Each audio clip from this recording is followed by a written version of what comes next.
Hey guys, it's Wes. So this episode is going to be a thriller. It's a barn burner. It's a edge of your seat. You paid for the whole seat, but you only need the edge. We're going to talk about layers. I know, like layer management. Hear me out, okay? Hear me out. It's more interesting than it sounds, and hopefully you'll get some tips that will actually help the whole like digital art process and not second guess yourself and all that stuff. So hang in there. I promise I'll try to make this as interesting as it possibly can be. So let's hop on over. Let's talk about some layer management.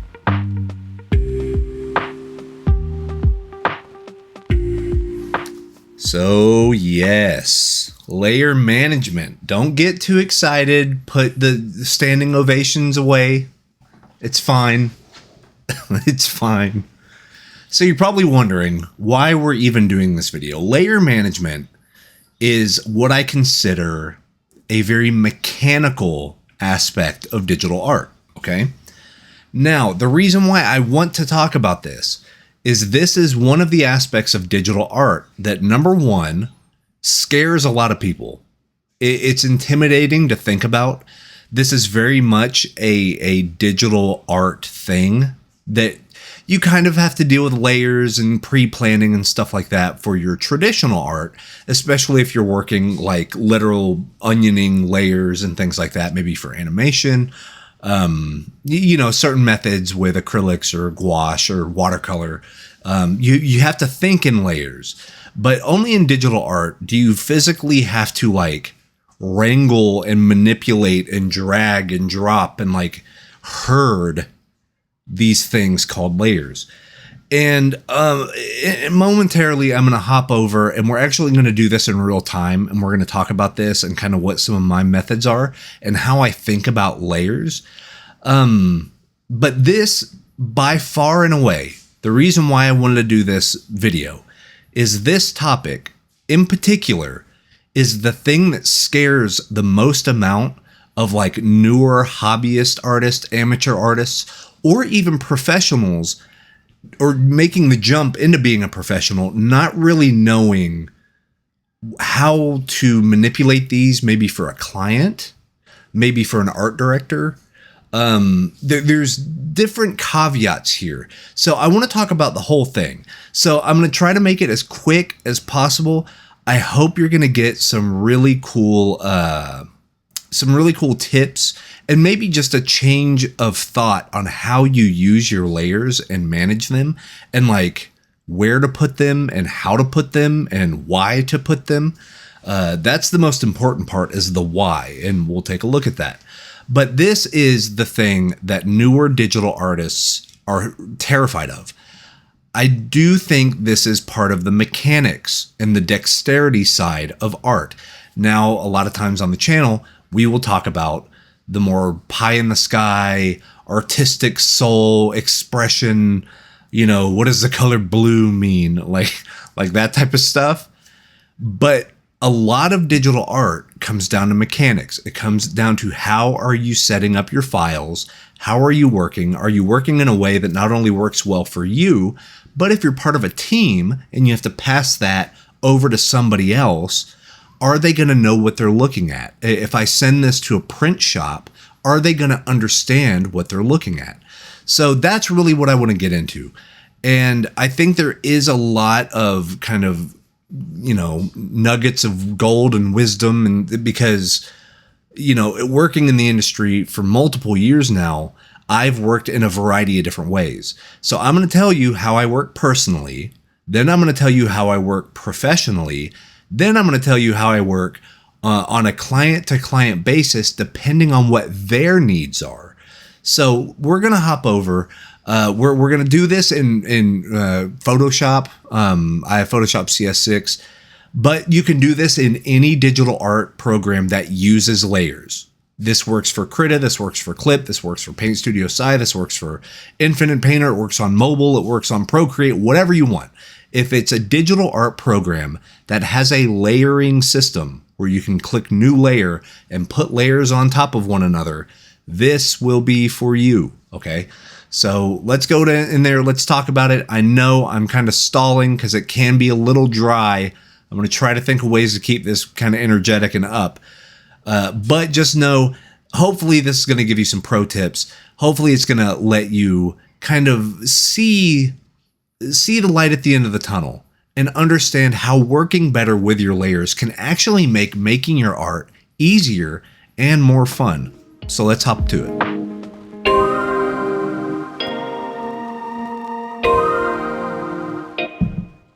All right, good deal. So we're here on the art monitor. I got my Chewbacca cup with coffee, so we know it's going to be a good time. So this first little section, it's just going to be something very, very quick before we get into the next two. So the next one's going to be about my personal way that I work, and then the last one's going to be about the client way that I work. You're going to notice that they're pretty similar, but I did want to kind of differentiate the two because there are a few things that I want to keep in mind for both of them. But really the most important thing about working with layers is the fact that you don't need to work with layers. If you want to completely skip out on using layers, that is a-okay. In fact, I have a video that's popular on the channel called the Gauntlet Method, and part of the Gauntlet Method is using one layer to paint, and that's it. There's a bunch of other stuff to make it more difficult, like no undo and things like that, but the logic is sound. You only need one layer. You have a canvas, and you can do what you need to do on the canvas. The entire point of layers is organization. So if by using layers, you get less organized, if it's more chaotic, if you get nervous and, oh God, I forgot to name my layer, I'm working on the wrong layer. Oh no, well, what does this layer do? Let me hide it and unhide it. And what is that? Well, scrap it. You need to ask yourself, why are you making the layer? Genuinely, why are you doing it? There has to be a purpose to make the new layer. If it's just because you're like, well, I like what I have and I don't want to mess it up, which I hear all the time. Take a few steps back. What fundamental, whether it's line art or value or color or just understanding of your composition, what fundamental are you nervous about that you think you're going to ruin something? Really? And I know I'm directly talking to quite a few of you right now. And this used to be me. A few years ago. I would make layers because, well, I like what I have, kind of, and I don't want to mess it up. And you can't mess it up. Undo exists for a reason. Pencils come with erasers. You can't mess up.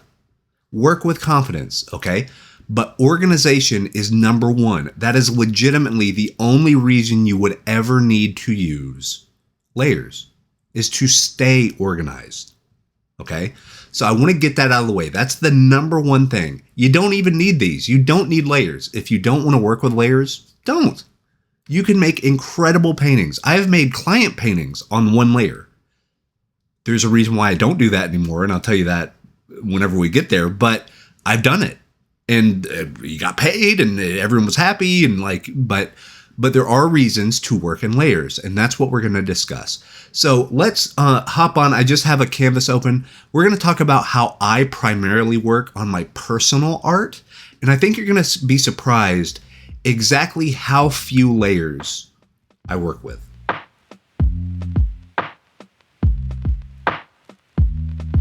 All right, so we have the new document open. This is for my personal work. This is how I work pretty much every single day, unless a client has different specifications for me. So I really have the client dictate the workflow. Does that make sense?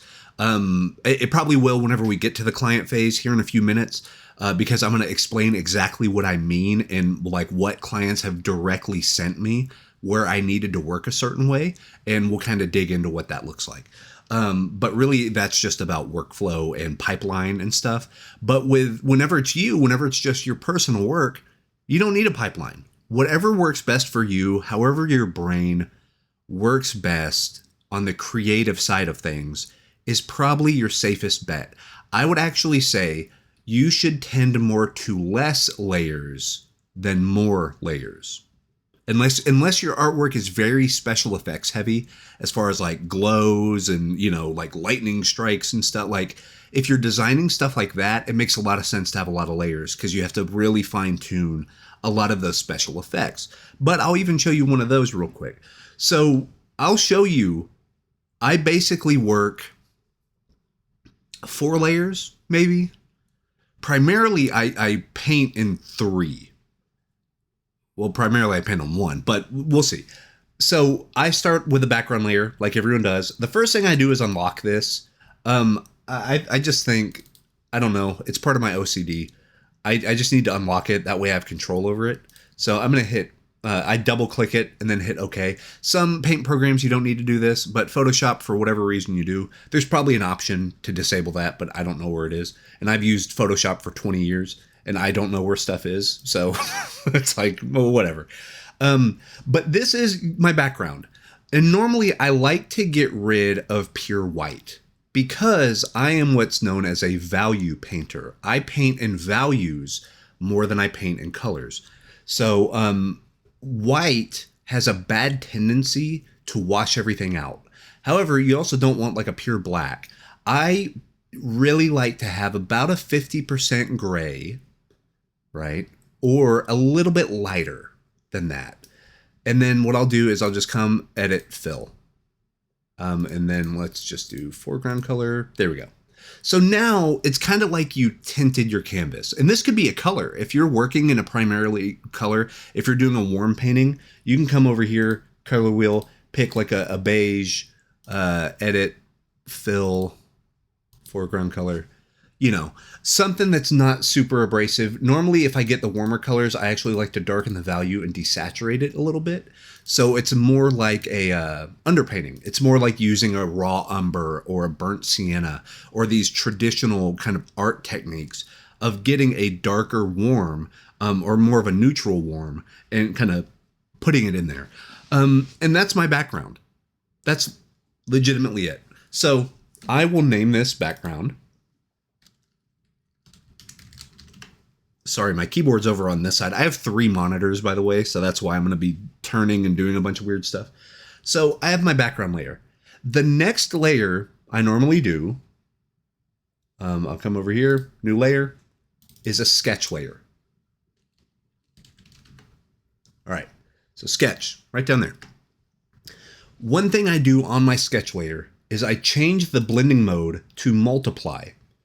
The reason why is no matter what kind of color or tint or, whatever you want to call it, whatever color you pick, it's going to show up over everything underneath it. And you'll see why that's important here in a second. So let's say we're on a sketch layer. I'm going to come in here. Let's get a, let's do outline pencil. And then let's bring it over here. And then, okay, so this is a pretty dark color. It's not all the way black, but it's pretty dark. And I did like this. I drew my circle. All right, there it is. Beautiful, we're done. Masterpiece, mwah, chef's kiss. So we have our sketch layer right here. All my sketching, oh, that looks good. Yep, look at that arrow. That's the ball right there. Ooh, hey, there it is. All your sketching's done on that layer. Now, I make a new layer and I drag it underneath to kind of be the sandwich in between my background and my sketch layer. And I call this values. Now, I grab my paintbrush and I primarily work in values, okay? So let's keep this same color. I want to show you about that multiply trick real quick. So I'm keeping the same color that I had before. But since I'm underneath my multiply layer, I'm on my values layer, right? My sketch layer that has multiply is on top of that. When I come in and paint, you can still see the line art over it, right? Let me grab another, let me grab like the dagger brush and I'll actually color pick that exactly, right? And it's hard to see, but you can still see the sketch. Do you see that? You can still see that sketch over. You know what I mean? And at any time, this is another cool thing to have your sketch on a separate layer.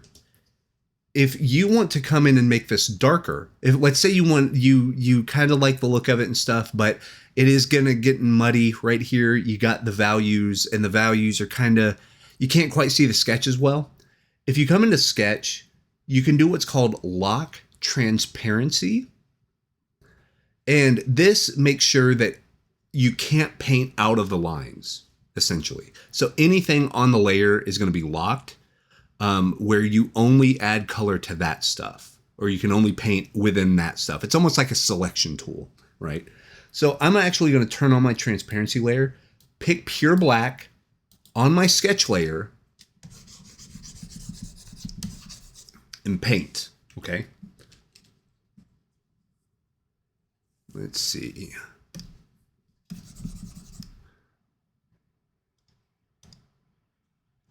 Come on. Let's see, my Photoshop's going crazy.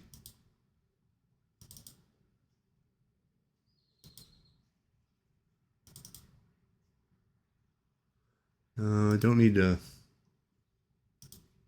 There we go. Lock transparent pixels. Okay, so that is done.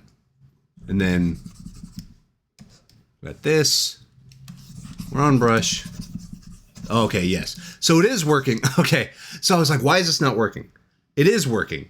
I was just so close to pure black on the first thing that because this is a textured brush, it's kind of hard to see any of the changes being made. But yes, it is getting darker. So like if I came over here, I did red. Okay, see that? But it is hard to see. So that was probably my mistake on that. But know that you can always come in and kind of change this color on your sketch, right? Without actually doing that. So that's a helpful deal, right? It's kind of a trick, but that's fine. But let's say we have our values. We'll do the sketch layer. Let's bring this all the way back to black. And sorry, I know it's shaking the microphone and stuff like that too, so I apologize. I will be easier on that. Okay. Working in our values. Cool. So we got this. Let's do that. Let's actually use our background as a way to keep this fairly monochromatic. Okay. So this is just very, very, very, very rough. But you kind of get the idea. You got to highlight, and it's an orb. We all know how to paint an orb.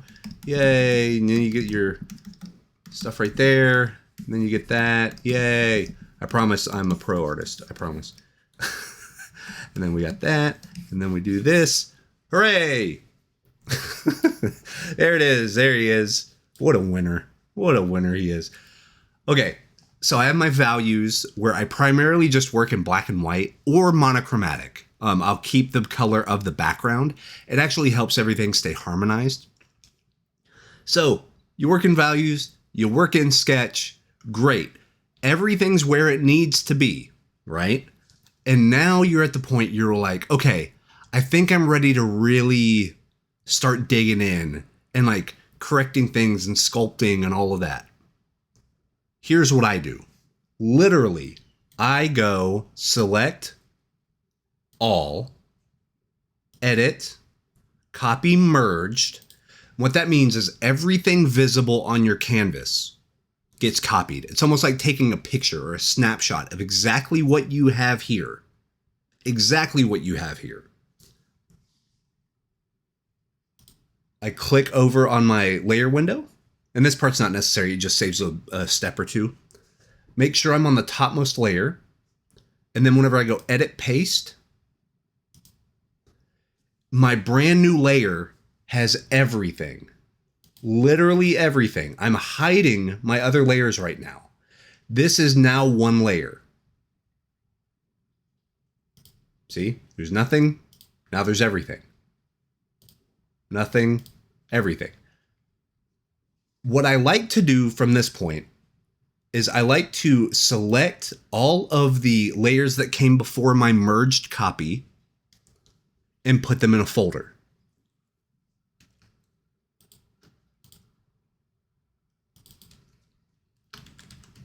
And I name this setup because technically I set up my painting with all of these separate layers. Does that make sense? So there, I'm going to shift click to select all these and drag them into the folder. That way I can just hide that folder. And then it's kind of out of sight, out of mind. If I need to go back for some reason, I can because it's there. But then on like layer 1, my merged copy, I literally put merged copy. Name your layers, please. Whenever you first make your layers, name them.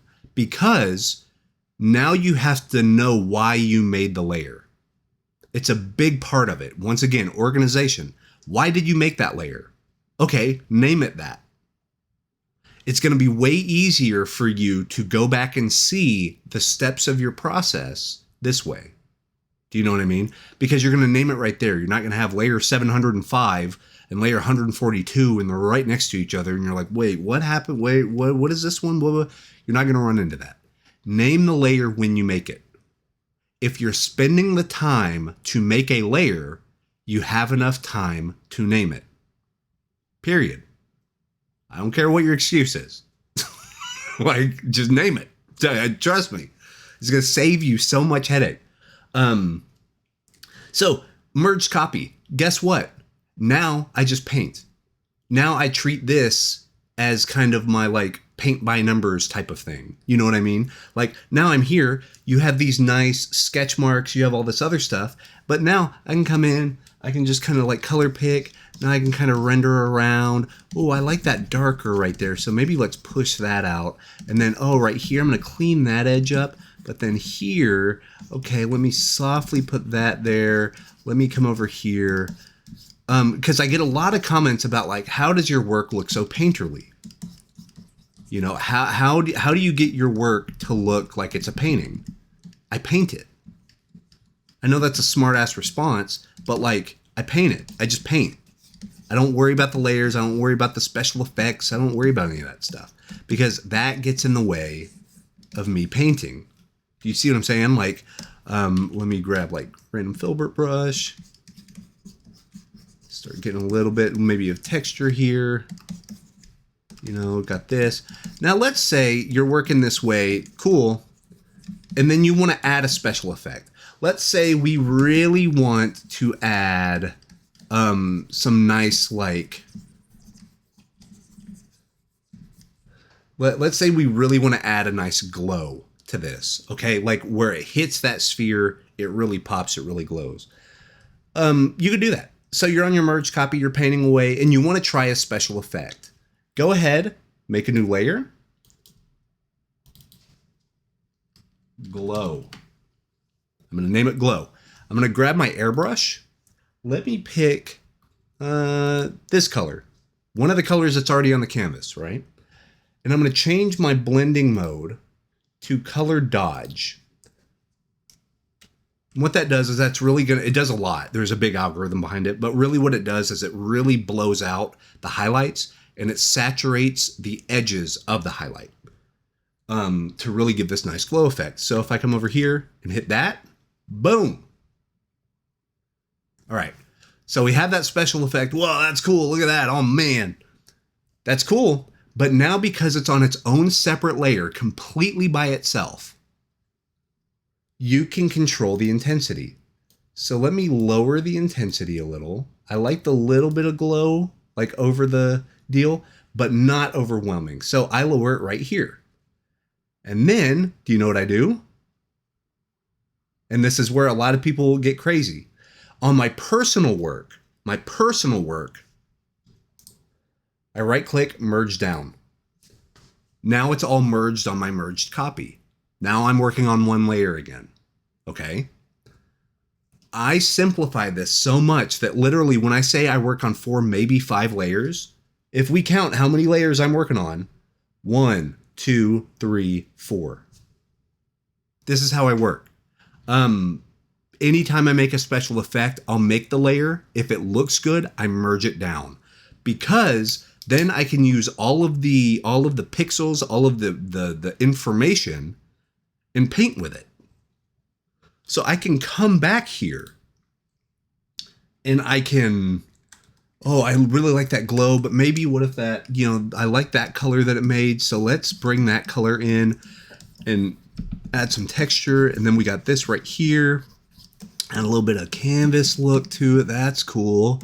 Got this. And then we can even use that to like bring that in. Let's bring these. But now you're integrating that special effect into the painting. It looks less like a digital effect, and it looks more like you painted a highlight. Does that make sense? I'm very much tactile. I like to feel it. I like to integrate it. I like to be able to have it at my disposal and warp with it. Another reason why I do this and merge everything together is, let's say I have my mixer brushes. Okay. I'm going to come into my mixer brushes, tool presets. And then I'm going to select, let's select right here. And then you can come in here and really get some nice, beautiful painterly stuff. But the thing is, the nice thing about this is you're incorporating every single part of the painting you've already done. So all of the information you already have makes sense. It all is working together in harmony, right? Nothing is standing out. Nothing looks out of place, because you're literally integrating every single aspect of it together. Right? Smooth that out. Nice lost edge. Yeah, some lost edges right here. Do that. Bring that in here. Okay. So we're getting there, right? Like, but this is just, you're massaging it. You're taking everything and you're using the tricks at your disposal, but you have all of the information on one layer. That's the secret, that, at least for me. Because I'm not worried about what layer I'm on. I'm not worried about organization as far as like, well, make sure that you do that on this one. And if you need to tweak the pixels here, then blah, blah, blah, blah, blah, blah, blah. That's not how I work. Get in there, get to where you need to start painting, and then paint. It sounds obvious, but a lot of people make this way harder than it needs to be, right? So, okay. So that's my personal way of working. Now I'm going to go over to the client way of working and why those two might seem a little different, but they might, I don't know, you might still be surprised at how easy it can be.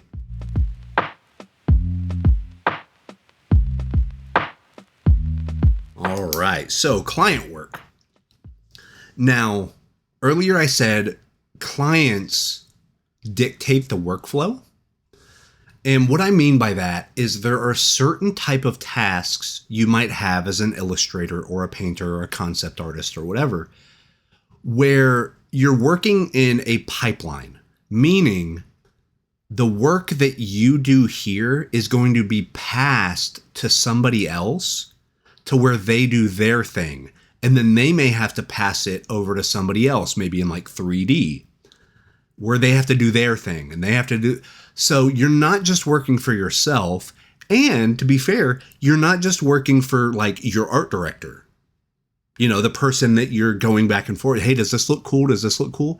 Maybe there's a whole different team that's going to be using this. A perfect example. Some of my favorite looking stuff is, I know Metal Gear Solid had Ashley Wood do their graphic novels. Well, they turned those graphic novels into digital graphic novels. So every character, every background, every painting could move by itself, right? Normally you use something like Nuke. Nuke was the most popular one, but I think Blender is becoming real popular with it now. But a lot of 3D artists are using this to actually take two-dimensional images as their layers and use them separately. Another one of my favorites, I know World of Warcraft during the Warlords of Draenor, they had like I can't remember what they called them, but they were like little vignettes about the characters. And my favorite one is about Duratan. He's a war chief, and something tragic happens between him and his pup. And it's a badass story. It's really, really cool. I'm showing a little bit of it right here. But it's a gorgeous way of utilizing painting with motion. So sometimes you're going to have to develop your stuff. I did this with Varia. Varia did it as well as one of their trailers. They took my art and they used it for motion stuff. So you need to keep in mind, what is the end goal? And at any point, ask your client. Your client's probably going to tell you, they're going to be like, hey, can you make sure to label your layers and put stuff on separate layers? That way we can drag and drop it and all that and use it for marketing or whatever. Yes. Right? Like, now they dictate how you work, which is great. But I'm going to show you some more tips about how to do that and how to utilize that a little better. And it helps you too, because you can always do tweaks more granularly, like little tiny shifts. So if they come back with some feedback saying, hey, can you adjust this person's nose? Or, hey, what if they stood over here? Same pose, same lighting, same painting. But what if they stood a little bit closer to the middle of the frame instead of, if they're giving you that type of feedback and you have your characters on separate layers, it's way easier, instead of trying to like lasso and drag and stuff. So let's prove it. Okay. So once again, background, I'm going to go ahead. I'm going to fill this and let's do 50% gray. Cool. So here we are, 50% gray. I'm going to come here. I'm going to start sketching. Sketchy sketch. Where are my pencils? There's a pencil. Sketch. Multiply. And you'll notice I literally start exactly the same way. Exactly the same way. Multiply layer. Beautiful. Then we're going to draw characters. Hi. Hi. Right? So you have your characters going. Sure. Now,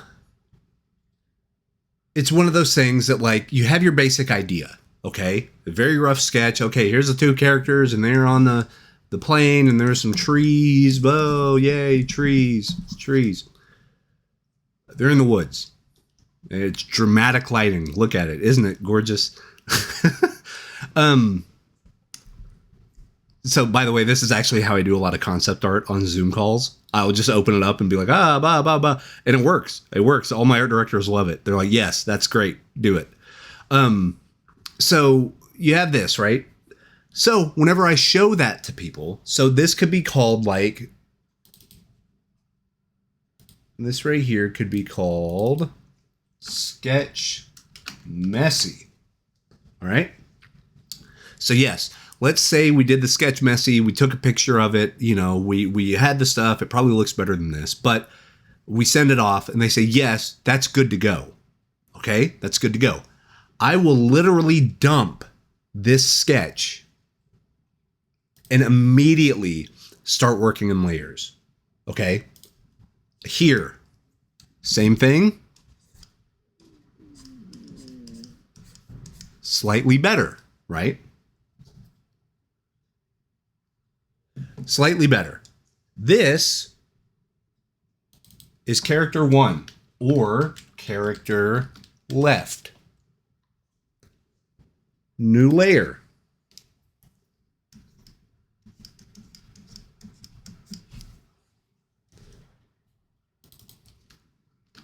Character right. Now, if I just have two characters, I just have my character left and my character right, I will make a folder and call this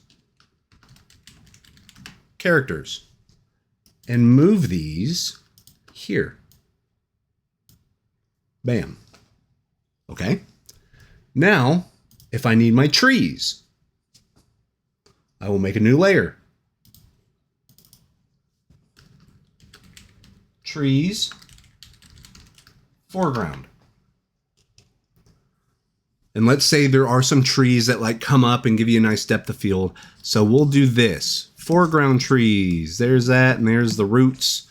And then here's some bushes, right? Cool. Trees foreground. Then I'm going to make trees background.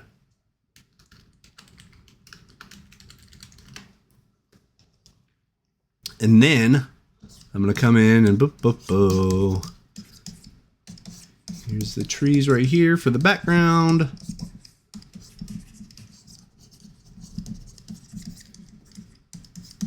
Sure.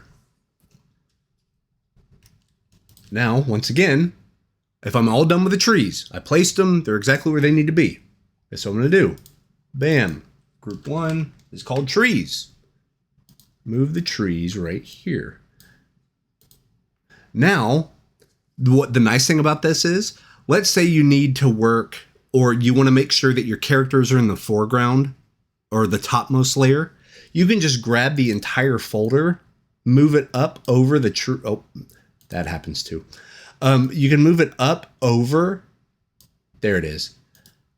So you can move compartments of stuff, like whole sections of your painting. And you can use this like Legos, right? You can just stack them and all this stuff. So now the characters are up front.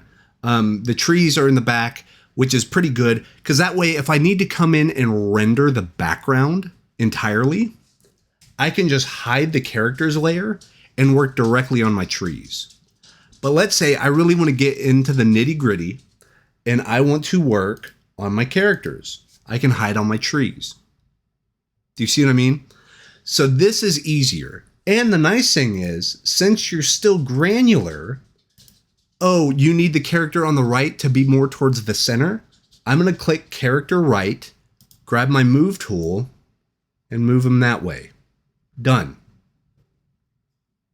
Do you see what I mean? Do you see where the power is on this? Like, as you're naming stuff as you make it, and then grouping each thing into like, and some people do, if it's just a landscape, you can do background, clouds, mountains, valley, trees, rocks. So you can work back to front.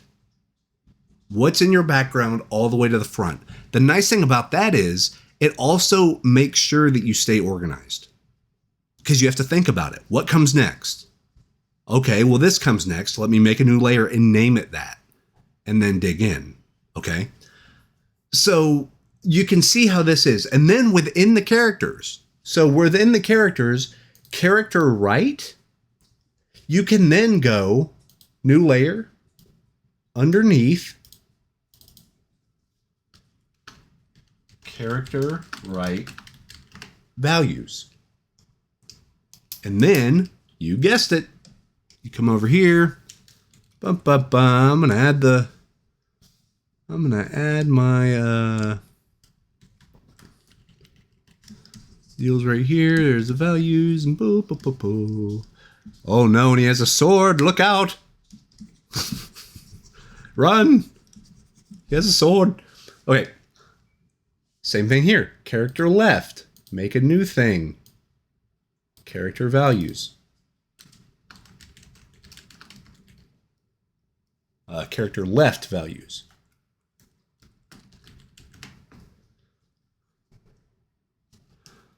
Then guess what? Oh no.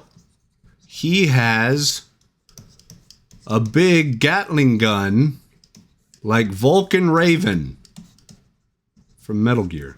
We talked about Metal Gear earlier. Now I'm thinking about it. He's a big buff guy. Okay.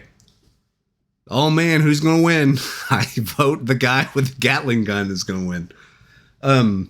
So you get it, right? Like then you work on your values. Another great tip.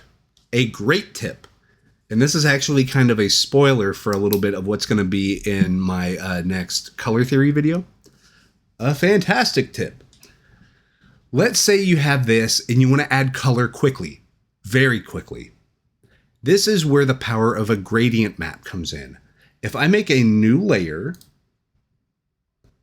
actually, you know what? So I'm going to undo that, undo new layer. I'm going to select all, edit, copy merged, edit, paste. Now this is the full painting, right? I'm not going to keep this, but this has everything I need right here. Okay. So like, once again, I can hide my actual folders and not destroy them, not do whatever. So let's say your art director or the team comes back and it's like, okay, we need something that's kind of a bluish painting, but then we also need it we need to see it kind of warm and then cool. Warm and then cool, right? So we can kind of look at it. Great. Gradient maps. So if we click, and gradient maps are going to be in a majority of painting softwares, but really I use Photoshop, of course. Well, I use everything, but gradient maps are going to be everywhere. They may just be in a different place. So if you have trouble finding it, if you Google like Krita gradient maps, it's going to come up with the user manual and you'll see exactly where it's going to be, what place it's in. But let's come in here. I'm going to gradient map this. And I'll show you the secret to this. So I have my list of gradient maps right here. Let's say we have this one. Cool. That's gradient map 1. Let me hide that. I'm going to make another one. Gradient map. Let's do the cooler one. Okay, cool. Right. So this looks real weird. And it actually looks real weird anyway. What you want to do whenever you first make a gradient map, over on top of everything, they're going to mess with your value scale. They're going to mess with your values, right? So what you want to do, instead of this being a normal blending mode, change this to color. Did you see that subtle little deal that happened? If we go back to normal, see how it kind of washed that out? But then if we go to color, it keeps your values intact. So all those values that you worked so hard on are still going to be there. All right. Do that one. And then the same thing here. Gradient map. Go to color. Boom. So the darks are darker. The lights are lighter. It's great, right? So you have that. So this can be warm gradient. This can be cool gradient.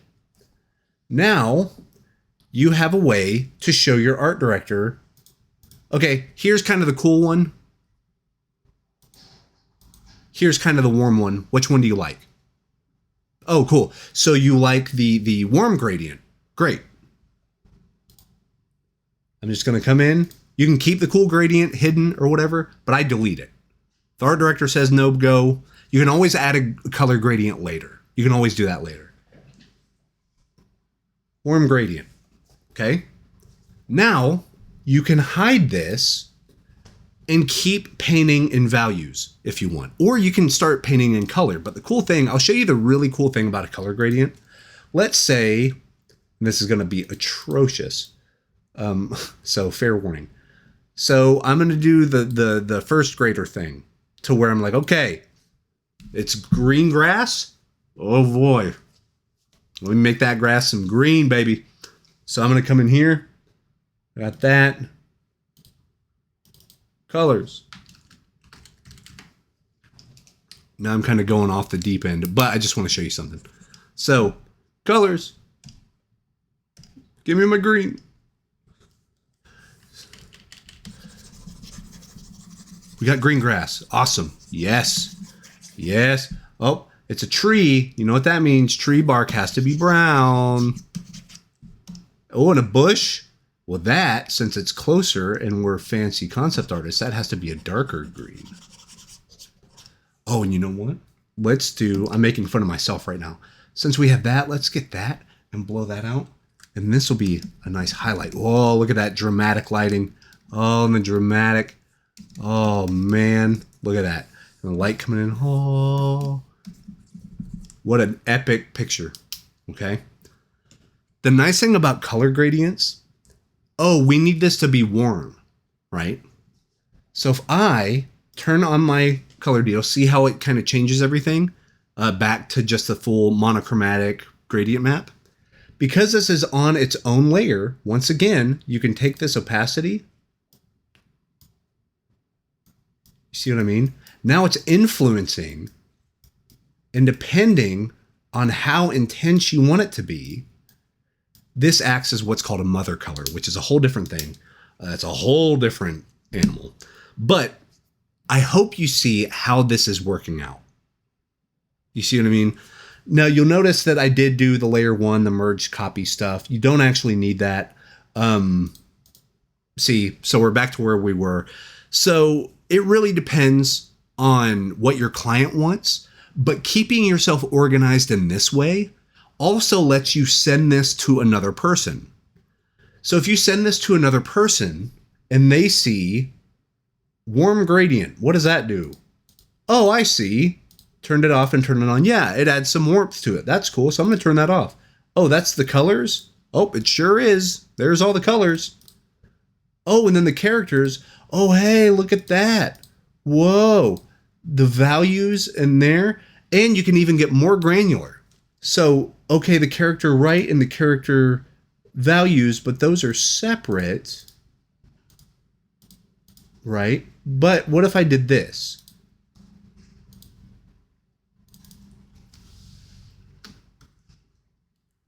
Let me do right.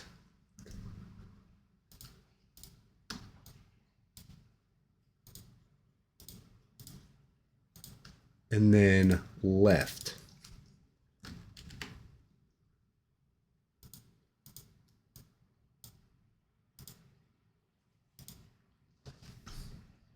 So anytime I'm like, oh, well, there's there's all that. You're keeping everything in such a way that at any point, the next person can find what they need. Okay? This is how I work with clients. Then I send them a Photoshop file or whatever.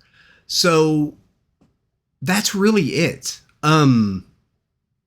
Yeah, I know it seems monotonous, and it kind of can be depending on what they need. But the less layers, in my opinion, the better, because it allows you to focus on the painting. It allows you to work on the stuff that's actually important. Because in my opinion, it's not super important that this character is standing here or here. That's not really all that important. But that's also, at the end of the day, not necessarily up to me to decide. That could be your client, that could be your art director, that could be the 3D team, that could be whatever pipeline you're working on in concept art or game studio or whatever. This is best practice because you are allowing other people to use what they need from your art. Your art is not, in this industry, in the industry of illustration, it's a little closer to fine art. But if you're a concept artist, if you are a key art, if you are some sort of like marketing art, the art you make is only like 50% of the equation. It's what the other teams do with your art, what special effects they add, what what layout and the graphic design layout on a tabletop role-playing game. How are they going to edit it out? How are they going to... You need to get used to developing your art in such a way that other people can creatively tear it apart and repurpose it to something even bigger and better than it already was. You have to kind of not be so tense about it. So ownership. Oh, but my art. Oh, my vision. No. You're in the wrong business. If you want to do that, do fine art. This is a way that other people can work on a team setting to make sure that they get what they need out of what you're already delivering. Does that make sense? You can't make a pizza without the dough. You can't do it. This is the dough. This is the foundation. This is the part that the house is built upon. So you're trying to make everyone else on the team look like rock stars. And the best way to do that is to name your stuff. Think about why you put it there. You have to be forward thinking. You have to solve problems before they become problems, right?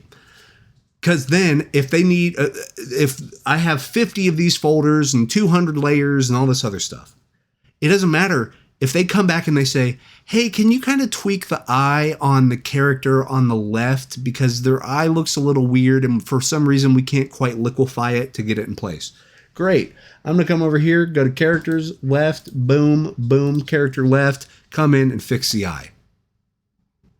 20 minutes, here's your painting.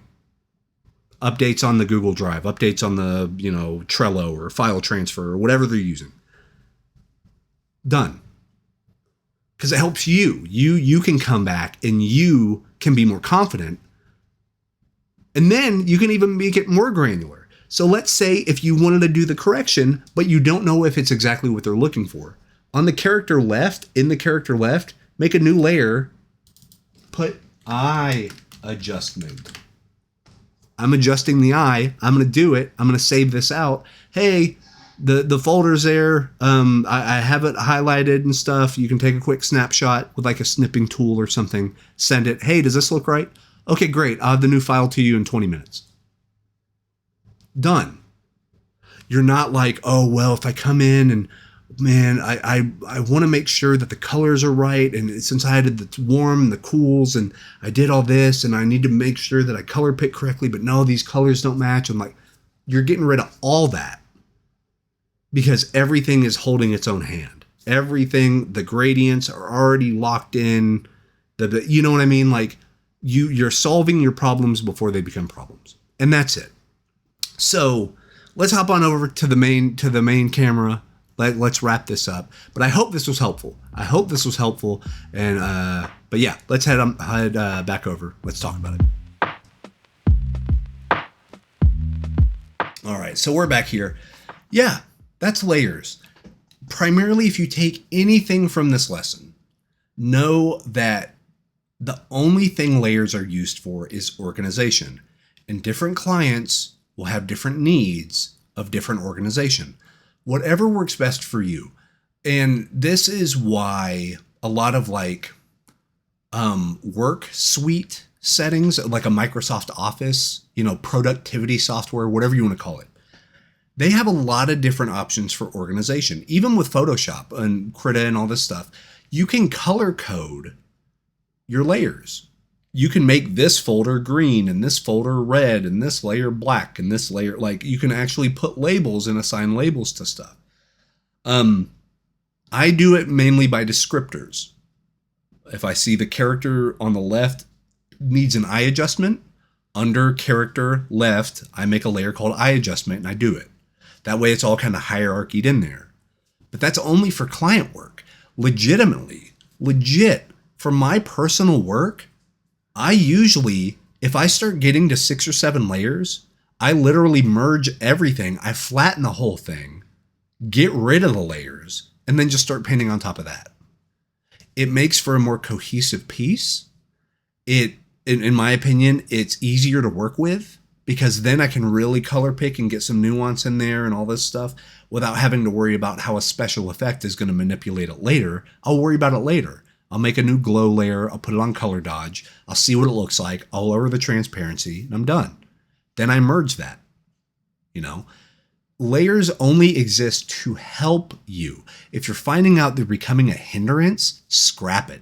Get rid of it. Don't even worry about layers. You don't have to.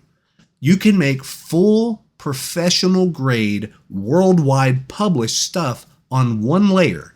And I can quote that because I've done it. If the picture's good, it's good. It doesn't matter if it has 7,000 layers. It doesn't matter if it has 2. It doesn't matter. Whatever helps your brain process the information, go for it. But don't fall into the trap of thinking, hey, I'm going to mess something up.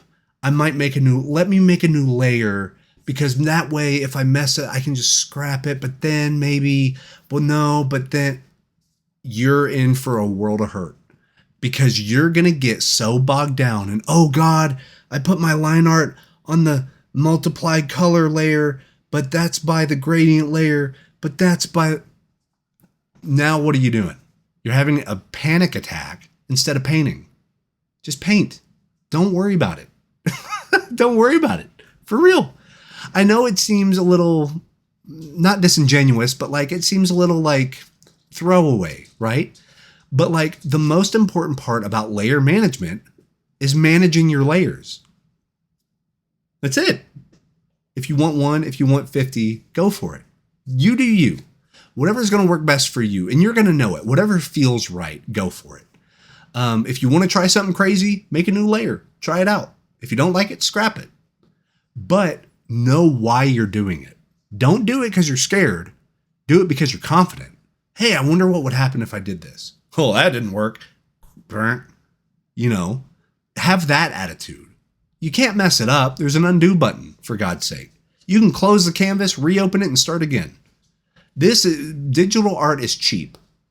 You're not using physical stuff. You're not going to have to go through turpentine. You're not going to have to, you know, oh, well, no, I messed up that canvas, so I got to redo it and re-gesso and re-sand and that's all time and money, and I just spent that money, and I need to make a new canvas frame, and I need to blah, blah, blah. You don't need to worry about that. You hit close, you start a new thing, and you're done. Okay? Work with confidence. I believe in you. You should believe in you. Use some layers or don't. I ain't your mama. I don't know.